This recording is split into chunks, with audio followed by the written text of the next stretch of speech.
Breaking news చూస్తున్నాం. Indian navy యుద్ధ నౌక ఐఎన్ఎస్ బ్రహ్మపుత్రలో మంటలు చెలరేగాయి.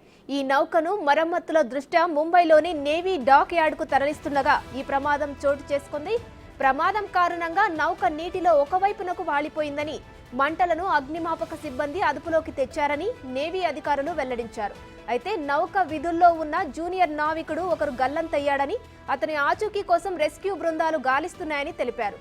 మిగిలిన సిబ్బంది సురక్షితంగా ఉన్నారని చెప్పారు. అగ్ని ప్రమాదం కారణంగా నౌక పాక్షికంగా ధ్వంసమైనట్టు వారు పేర్కొన్నారు.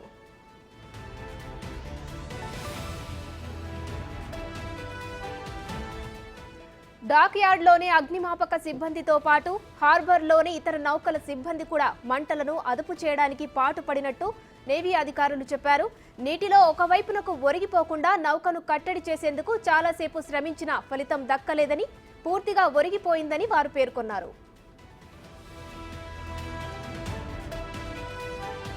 పూర్తి స్వదేశీ పరిజ్ఞానంతో తయారు చేసిన ఐఎన్ఎస్ బ్రహ్మపుత్ర 2000 సంవత్సరంలో భారత నౌకాదళంలో ప్రవేశించింది. దీనిలో 40 మంది అధికారులు, 330 మంది నావికులు విధులు నిర్వహిస్తుంటారు. 5300 టన్నుల బరువుండే ఈ నౌక 125 మీటర్ల పొడవు ఉంటుంది. ఉపరితలం నుంచి ఆకాశంలోకి ఈ యుద్ధ నౌక క్షిపణులను ప్రయోగించగలదు. యాంటీ ఎయిర్ క్రాఫ్ట్ గన్స్ ను కూడా ఐఎన్ఎస్ బ్రహ్మపుత్ర కలిగి ఉంటుంది.